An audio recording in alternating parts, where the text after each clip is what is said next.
So this would be the last part of our seminar or conference or colloquium, however we call it academically. We have Miss Monika Bochenek. I don't know if I pronounced correctly. Was it correctly, Monika? We are all yours. You have here a lot of fantastic participants from Estonia, Latvia and Lithuania, from universities, from national agencies. And we are a little bit behind the schedule. Sorry for that. We had really fruitful discussions and presentations.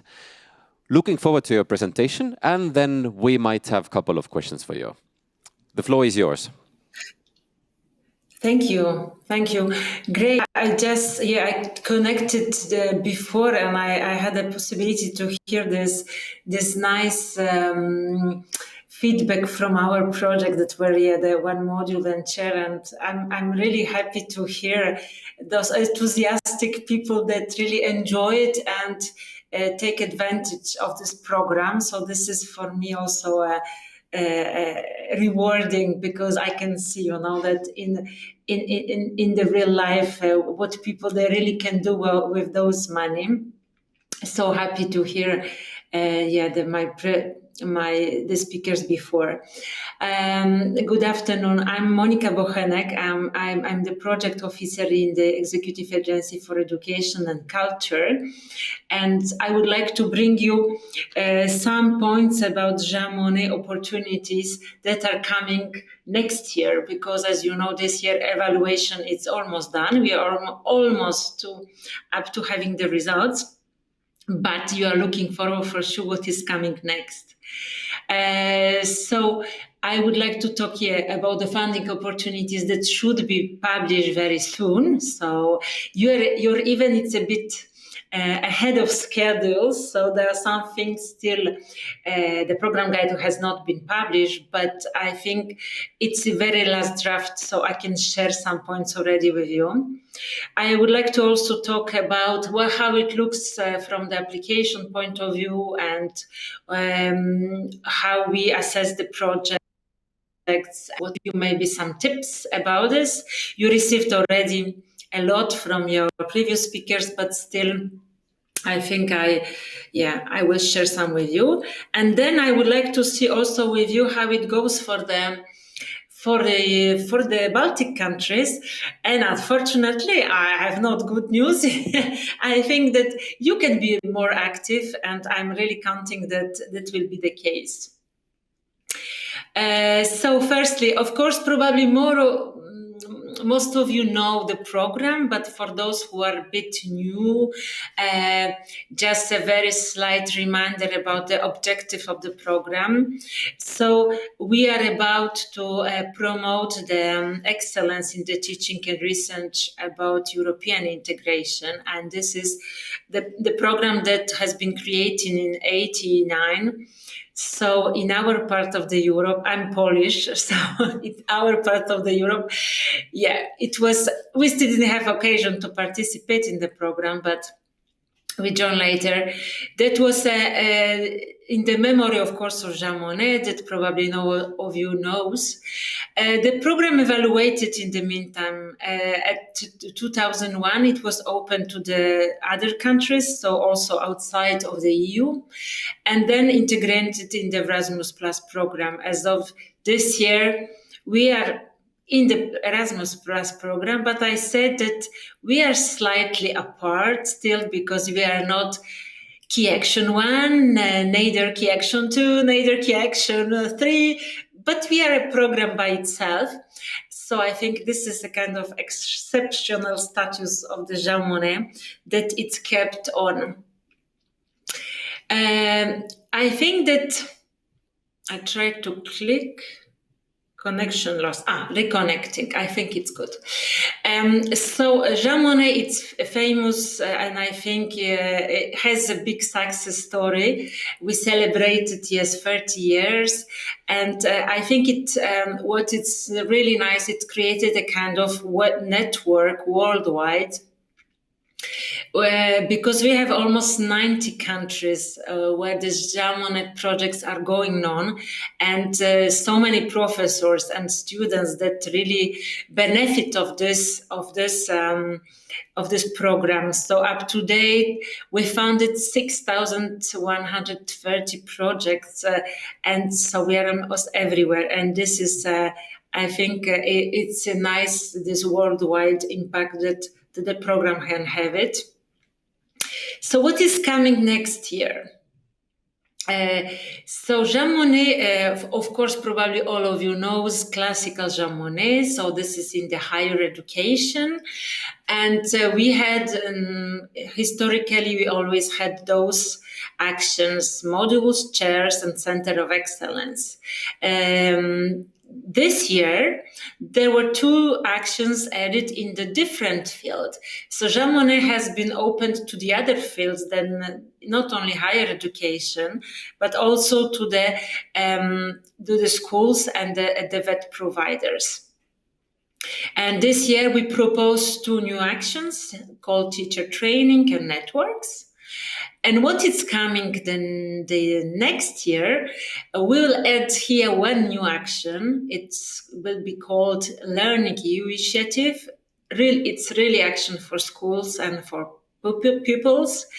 And policy debate is back. I think some of you maybe are happy because this was a bit missing, this networking of higher education. But these networks, they will have a bit slightly different way of thematic, and the idea behind is slightly different what we know from the past. All the basis for the Jean Monnet project is always the same, and it will concern any of the actions, any of the topic. It's the EU studies. The EU studies that is related, of course, to what EU take care about. So the competences of the EU. It's legislation, institutional development, and so on. So very classical domains would be economics, law, political studies, of course. But Jean Monnet opened a lot itself to also other domains, and we are looking forward also to include this EU study in the programs, in the fields of studies that are not typically Jean Monnet.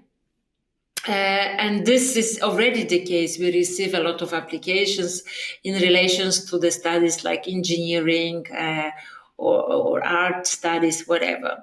So there is no exhaustive list of what falls under EU studies, but this must be assured that there is a link to the EU, to its competencies, and there is the content of the EU inside. It's not only the subject, but the content really reflects EU studies. So as I said, we propose very typically this classic Jean Monnet in the higher education, with the objective of promote this excellence in teaching and research on EU studies. Also, with the aim to involve not only typically academia and students, but also reach out to the policymakers and wider public. There is no change here. And typically we have this module, chairs, and center of excellence. So this depends, of course, on the capacities also of the applicant and of the idea behind. Module, it's a short teaching program. It's done by 1 professor, but 2, 3, depends, but a group of professor. And it's can be concentrated on particular discipline or multidisciplinary. And we here require minimum 40 hours of teaching hours per academic year. We had an example just before. The chairs, it's more about the teaching post. So this is really more focused on a professor, and a professor specialized in the European studies. Of course, this professor can be supported by a team, but the professor is supposed to deliver 80 hours of teaching hours per academic year. And this is some extra hours can be added by extra experts or professors. Then we have the Center of Excellence. So this is a kind of creation of a focal point at your university. Well, the all expertise of the EU studies can be gathered, and it can be. The aim is also to reach out to the faculties, to those that they are not typically in the EU studies, but could be could contribute, and also reach out to the policymakers, civil servants, and so on. So then in the short, for the modules, we propose the grant up to 30,000 euro, and for the chairs up to 50,000 euro. And those two, they are funded on the basis of the fixed lump sum. Those lump sums, they are published in the program guides, so they are very clear from the beginning. And they're based on the number of teaching hours. So depends how many hours they are proposed by the project and for each country. So they're grouped, the countries are grouped by a group of countries with similar, I would say, salaries for the teaching or similar costs of teaching. And it's just about to check in which group your country is and how much hours, and choose the correct lump sum. The Center of Excellence, they can be granted up to 100,000 euro, and these ones are the budget is calculated slightly different because it's on the customized lump sum. So it's not only on the number of teaching hours, but on the working packages. So a specific working package is foreseen, and the amounts foreseen on the base of it, we can fund up to 80%. Then I think I clicked twice. Yes. Then we have this other strand, I would say, of the Jean Monnet activities, which is in the field of not higher education, but other education and training. So this is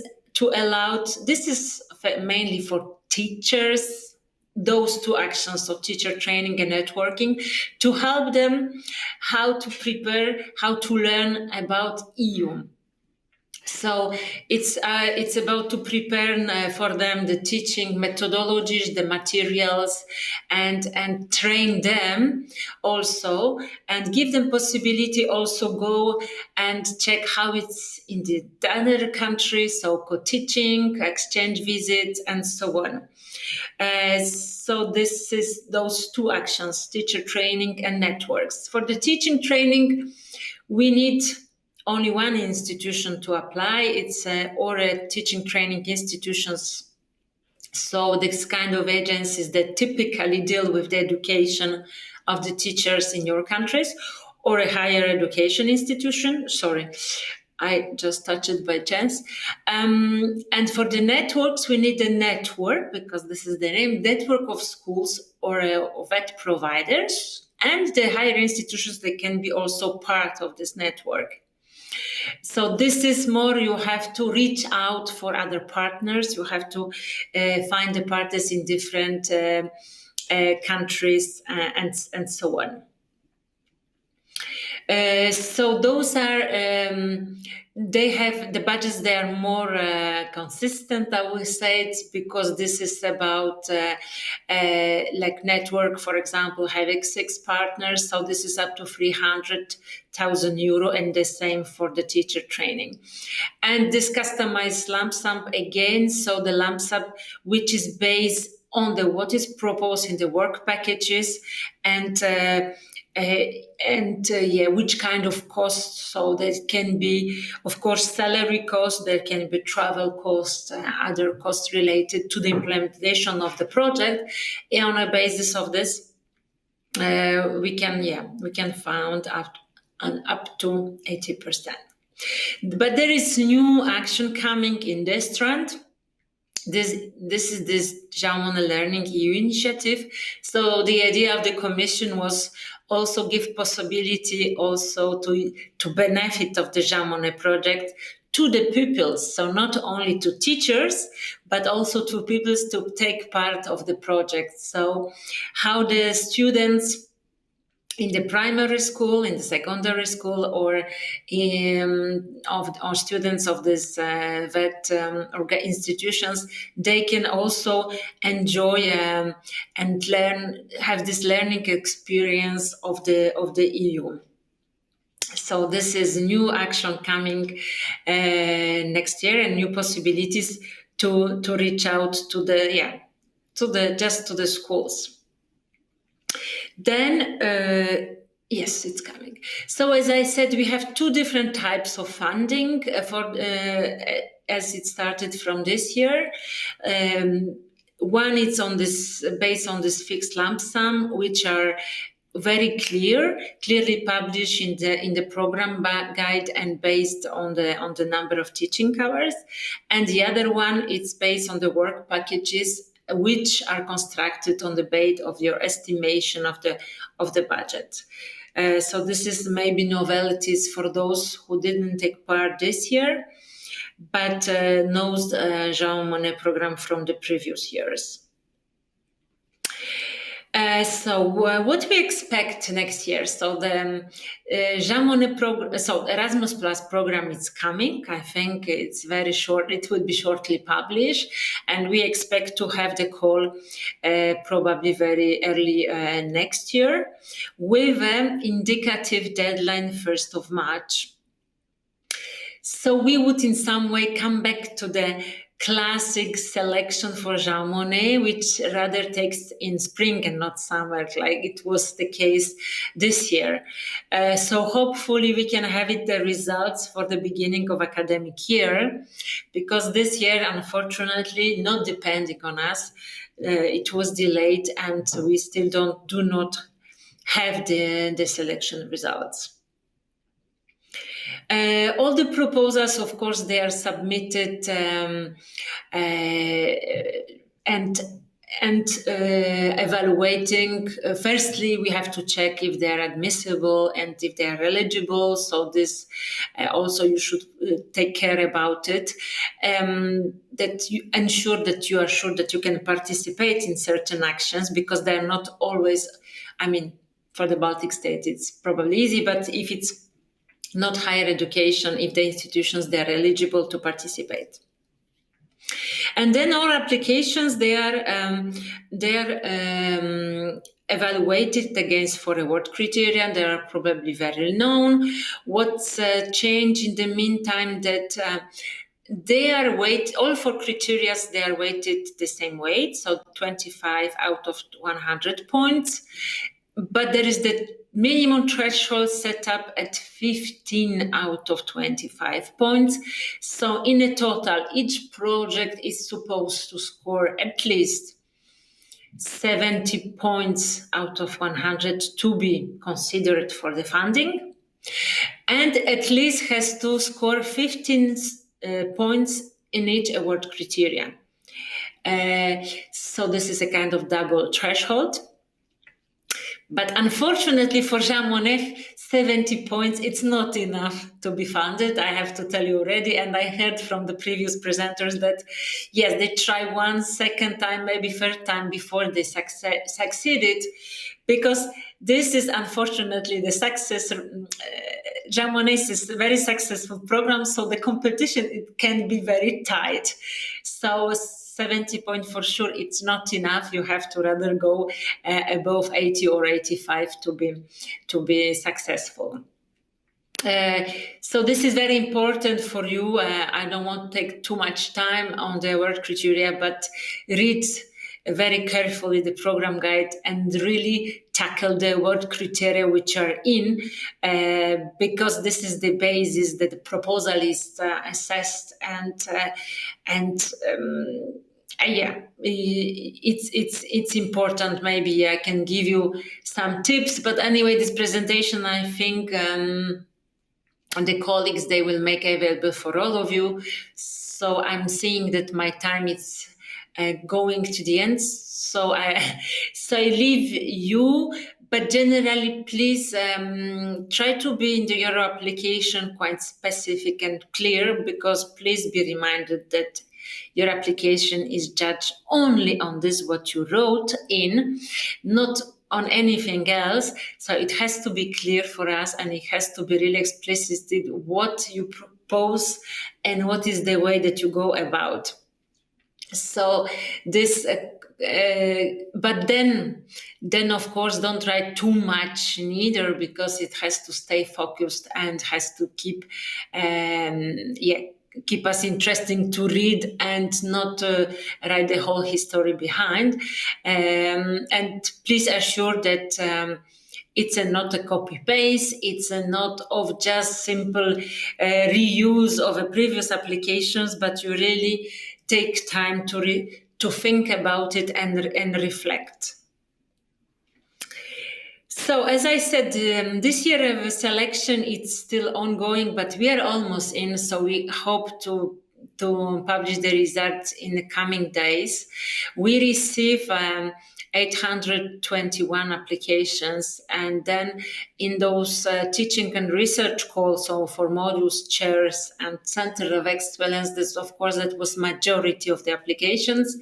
For the new actions, we receive less applications, so of course probably you will be more lucky to get the funding in these actions than in the other one. But I just wanted to tell you just shortly that I had a look how it looked for the Baltic countries for the previous framework. So for the previous program, Jean Monnet in 2014-2020. And I have to say that does not seem very popular in the Baltic countries. So there was, for this period, only 17 projects selected out of 44 submitted, not so many. I hope that in some way I try to motivate you to submit it, to try to submit at least for the next time. The most successful seems to be Estonia, having 9 projects out of those 17, and then there are Latvia and Lithuania exactly with the same 4 projects selected. So yeah, maybe colleagues from Estonia can help also to do the publicity, to convince colleagues from the other university to try to apply, try to get the funding. I'm leaving you also some links, useful links that can be used, going from down to up. So as it relates to the coming funding opportunities themselves, the call, the guide, and everything which is related to the application will be published in the Funding and Tender Opportunities portal, of course. But if you wish to get more knowledge about Erasmus program itself in general, or what has been funded so far, so up to date, we have also this database of all the previous Jean Monnet projects, so you can get also information what kind of thematic, who applied, who was successful, and so on. So these are the links that I will leave you, because it can be also a kind of inspiration for your projects. And of course, I leave you our email address. So this is the first one. It's our functional mailbox that you can always write and ask. I am not dedicated project officer for Baltic countries. I'm just a happy replacement. But if you need to contact me, of course, I will be happy to reply, or I will forward to your project officer. So okay, I'm slightly also behind the schedule, but I hope that was quite exhaustive, as much as I can, because as I said, we have the program guide to be published in the coming days. Thank you. Thank you, Monika. Let's do one applause. do we have any questions? I think this is the most important thing here, that the Baltic countries have to wake up and yes. start working. And anyway, can you tell us anyway some really great examples or regions who are doing really well in Jean Monnet? I don't know, maybe your home country, or maybe the Nordics, or maybe South, or anything where we can learn from most of all. I have to say that, okay, the big champion in the EU, it's Italy. I think you could maybe expect they are very active, and they submit a lot, but the thing is that they are very successful. So maybe you can go and learn there how to submit a successful proposal. But for example, I used to be a dedicated project officer for Slovenia, which is not a big country. This is nothing pejorative, but just that comparing to the Baltic, it's more close in the size. And they have a lot of projects, Jean Monnet, more than Poland, which is a much bigger country. So I think it's a question of, maybe a good start. And once I think that, once you start and you know how to do it, you will repeat and you will be more successful. But I think it's nice if you can, maybe network to other countries and partners and see how they make it successful. Thank you, Monika. One more last applause, and we hope to see you one day physically too, either in Estonia, Latvia, Lithuania. I moved to Jean Monnet on the first day of confinement in Brussels, so we were teleworking. So I met some of my colleagues only 1 year after. So I hope that soon I can meet also my beneficiaries, and that's really looking forward. Thank you, and see you hopefully very soon in the future. Thank you, Monika. See you. Thank you. Bye-bye.